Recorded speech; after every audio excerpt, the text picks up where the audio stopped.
Mga kapatid, sa ating Ebanghelyo ay nakasaad na pagkatapos pong kumain o pinakain ng ating Panginoong Hesus ang 5,000 tao, nais po nilang gawin ng hari ang ating Panginoong Hesus.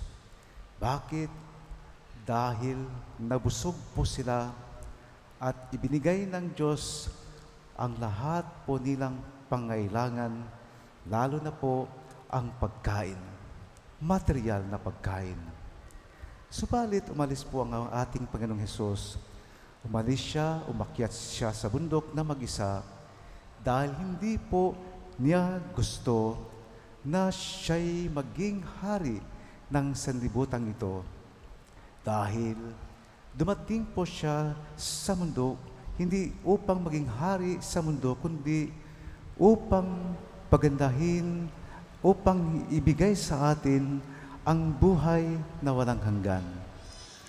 Nais po ng Diyos na pagandahin ang ating buhay, bibigyan tayo ng ating mga pang-araw-araw na pangailangan. Subalit, nais po ng ating Panginoong Hesus na may mas higit pa na kakailanganin natin at ang buhay na walang hanggan. Kaya sinabi ni Jesus, huwag ang pagkaing nasisira ang inyong pagsikapang kamtan, kundi ang pagkaing hindi nasisira na nagbibigay ng buhay na walang hanggan. Iyan ang ibibigay sa inyo ng anak ng tao sapagkat ipinapakita ng Diyos Ama na siya ang may ganitong karapatan. Ang pagsisikap natin, mga kapatid, para sa pagkain sa ating katawan ay kailangan nating magpapagal, kailangan nating magpapagod para tayong lahat ay makakain sa pang-araw-araw nating buhay. Gayon din po naman sa ating kaluluwa, kailangan din po nating magsumikap at magpapagal, ngunit sa ibang paraan, sa pamamagitan po ng ating pananampalataya sa ating Panginoong Hesus. Kaya sinabi ni Hesus, ito ang ipinapagawa sa inyo ng Diyos, sumampalataya kayo sa sinugo niya. Kaya tayo po ay naging mga Kristiyano, mga kapatid, dahil malinaw na tayo ay naniniwala, nananampalataya kay Hesus na isang Mesiyas at anak ng Diyos. Sabi po ni Jesus, ang mga naniniwala sa akin ay magkakaroon ng buhay na walang hanggan. Ang ibig sabihin nito ay hindi na po tayo magugutom at mauuhaw pa muli kapag ating tanggapin ang ating Panginoong Hesus. Paano po binibigay ni Jesus ang pagkaing nagbibigay ng buhay na walang hanggan? Una, sa pamamagitan ng kanyang mga salita sa kasulatan. Ang lagi nating binabasa na Biblia o lagi nating pinapakinggan sa banal na misa, ang mga pagbasa, lalong-lalo na po ang Ebanghelyo, ito po ay nagbibigay ng kahulugan sa ating buhay at pinupuno po ang ating puso at isipan na laging uhaw sa ugnayan sa ating Panginoong Diyos.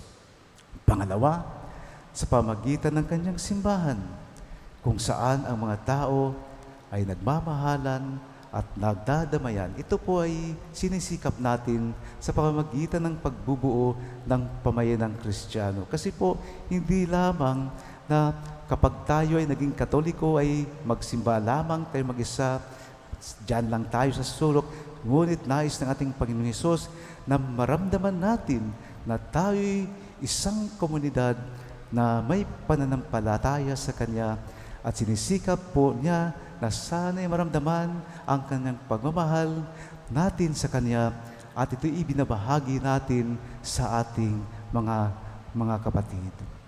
Pangatlo, sa pamamagitan ng Eucharistia o banal na misa, sa bawat pagdiriwang ng Eucharistia, ipinagdiriwang natin ang buhay, ang pasakit, paghihirap at kamatayan at higit sa lahat ang muling pagkabuhay ni Jesus. Tayo po ay naniniwala kay Jesus dahil siya po ay muling nabuhay at lahat ng mananalig sa Kanya ay muli din bubuhayin sa wakas ng panahon. Ano ang dapat natin gawin upang makamit ang lahat na ito? Sabi po ni San Pablo sa ikalawang pagbasa, ang dapat ninyong isuot ay ang bagong pagkatao na nilikhang kalarawan ng Diyos at nahayag sa matuwid at banal na pamumuhay ayon sa katotohanan. Upang makamit ang buhay na walang hanggan, dapat tayong mamuhay tulad ni Kristo, ang pagkaing makalangit na nagbibigay ng buhay na walang hanggan.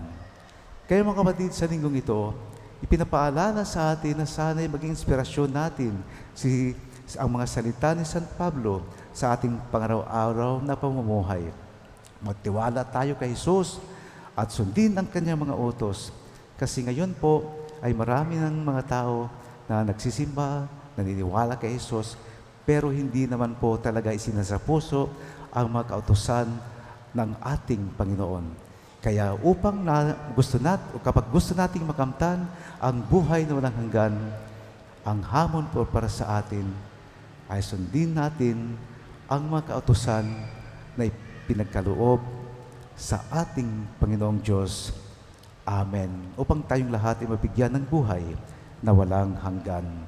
Amen.